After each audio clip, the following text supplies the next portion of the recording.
And now let us have an interview with an author that we have previously had featured on this show, Stephen Landry, about his new book. Hello, Stephen. I hope you didn't have too many issues getting into the Cursed Kingdom. It is truly a pleasure to have you here, though.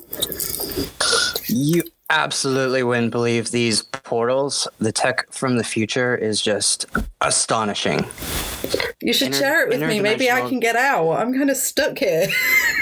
This interdimensional travel is everywhere. Problem is, it only works in America. Don't know why. You can't have it. Damn it. It'd be so handy. Well, I guess we should start with your latest book, Stardivers Dungeons of Bane. What's it about?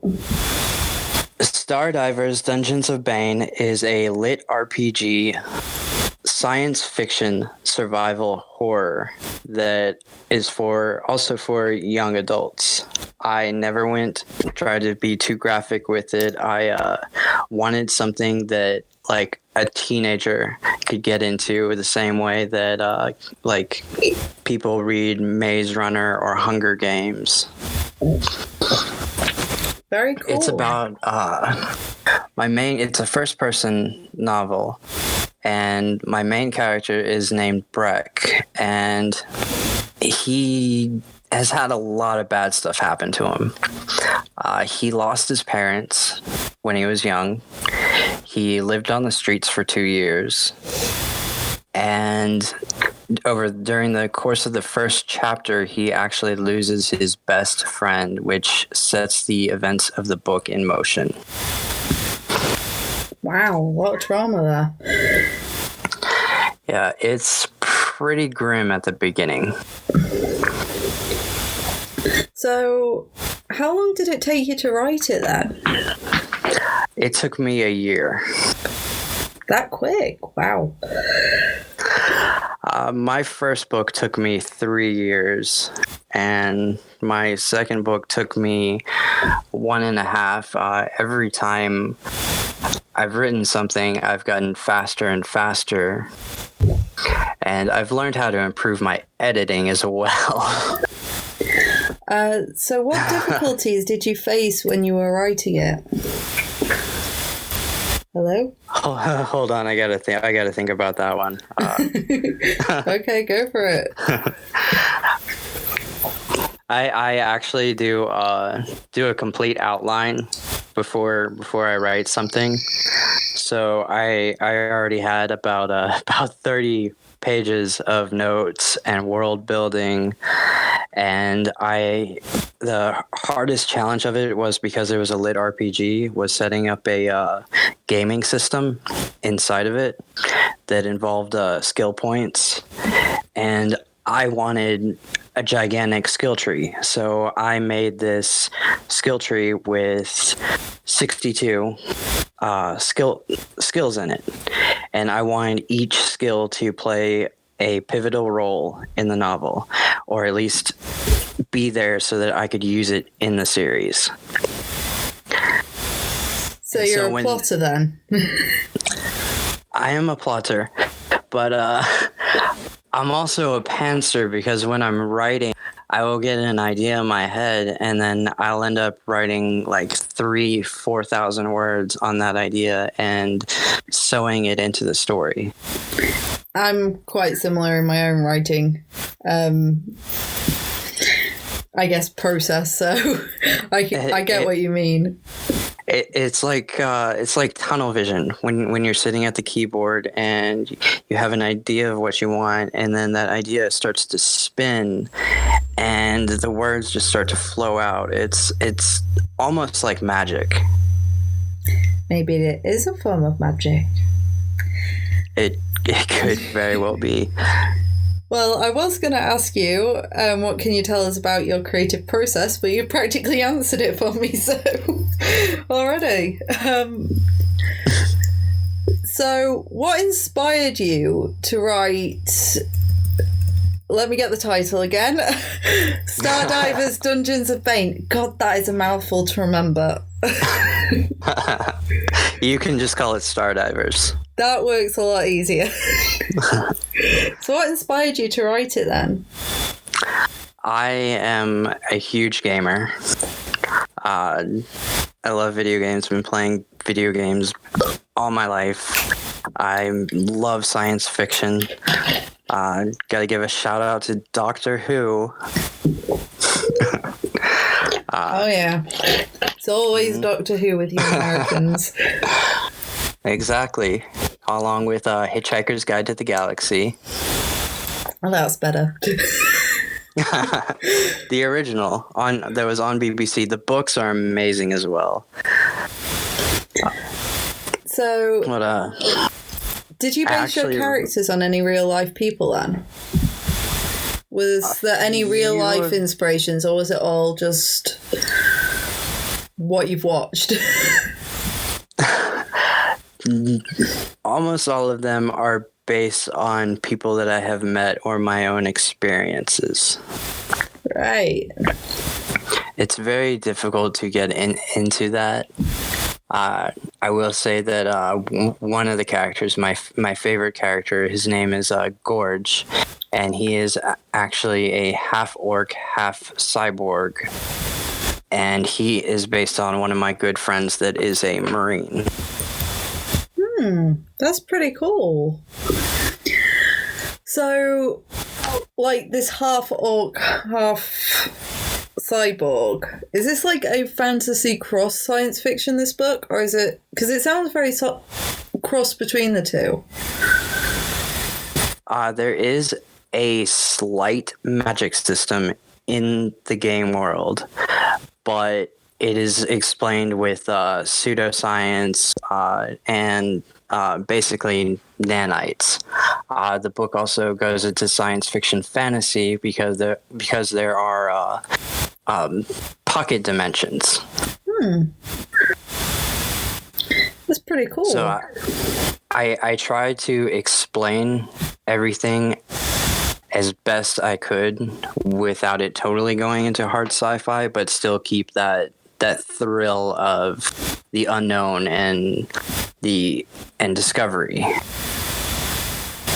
Definitely sounds interesting. So, with it being sort of like an RPG, how have you managed to set that out then? Like I said before, the book has its own level. The characters have their own levels, and there's a leveling system in the game with an immense skill tree. There's also quests that are assigned to them. Okay. And every enemy have their own hit points, their own stamina. All the characters have hit points and stamina, and the more they attack, the less stamina they have. Different attacks drain different amounts of health. Do you, as the reader, get to choose their attacks then? No, unfortunately not. It's not like one of those sorts of books then. But it definitely does sound pretty awesome. Very interesting. I also have quick lore and pro tips that are like little in-game bits inside the book that explain like the world around the characters. That's cool. And what about Ariana and the Spirit of the Storm? That is due to come out next month. What can you tell us about it? Ariana and the Spirit of the Storm comes out September 6th. Ariana, it tells the story of a young elvish girl who has to travel across an entire kingdom collecting these ancient relics to break a curse that has caused a drought over the entire land. And it's all happened since the day she was born. You see, like, okay, she has this. So it isn't to break the curse that I'm stuck under, is it? No, unfortunately, you're still cursed. We'll have to work on that in another episode. Yeah, great. Well, Carry don't on. sound too excited. Well, I was hoping it'd be now. God. Jesus, is it too much to ask? I mean, already on the 3rd episode. We've been here for like 3 weeks. I'm working on hacking the interdimensional portal device. Remember, I said it only works in America. I've got to go to the black market for this stuff. All right, so It's very difficult. carry on with Ariana and the Spirit of the Storm. So she has this magical ability to create and control lightning, which she's always tried to keep hidden. But it doesn't take her long to figure out that both the curse and her magic are connected. It turns out the day she was born was the day that the curse was put in place. The 3 spirits of the storm, rain, thunder, and lightning, were all enslaved to these 3 ancient relics. And she's actually one of them. And she goes on this quest to discover the other 2. And it turns into this coming of age story that's complicated by the fact that she has this whole other personality living inside of her, making her do these things that are totally like contrary to who she truly is. And she has this fear that if she breaks the curse, that she's going to be a different person. So it's another teenage novel then. It is a young adult. And throughout the journey, and this is kind of cool, and this was a fun part of it to write, there are these journal entries that are left to her by her father, because he actually passes away. And he had spent years in secret trying to find a way to break this curse.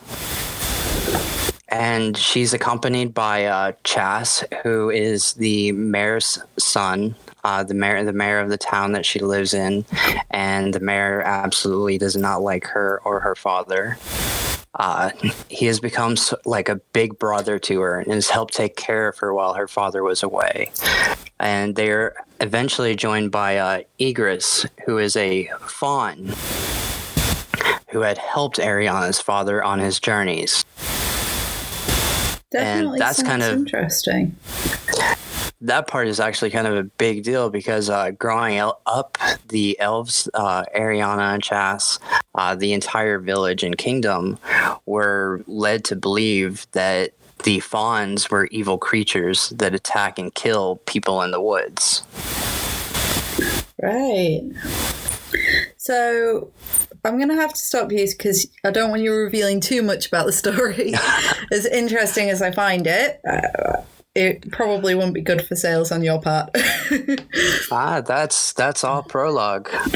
Seriously? That's all prologue? Wow. There's a lot to it then. It's actually, we plan a 3-book series with several spin-offs. Nice. Well, I'm guessing you've already pretty much answered my next question as well, which is, do you intend to write any other books? Do you have any other books in the works at the moment? Yes, I do. I have 2 more Stardivers novels. And then there's going to be 3 complete Temple of the Storm novels that feature Ariana, and then there's also going to be 3 shorter novellas that are set in that world.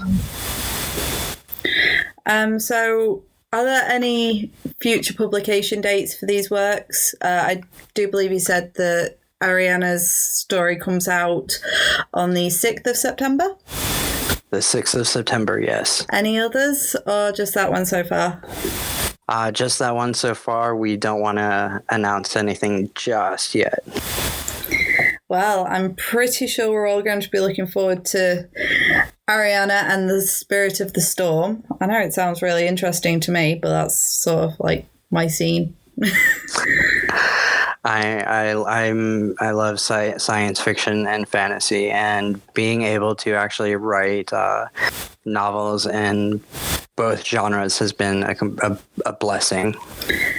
So So my final question for you is, do you have any tips for any writers out there that are just starting out? They may not have even put pen to paper yet on their book idea. Never give up. Absolutely never give up. If you are dreaming about being a writer, be a writer. Put pen to paper, put your fingers to the keyboard, express yourself however it is that you want, however it is you can, because creativity is the ultimate gift. It is a beautiful thing. Like we said earlier, it is magical. It truly is. The imagination is a wonderful yet also terrifying thing, as I think we've all discovered to some degree. Or at least I'd hope we have. Oh, well, without a little terror, we wouldn't be able to understand the good. And that is true.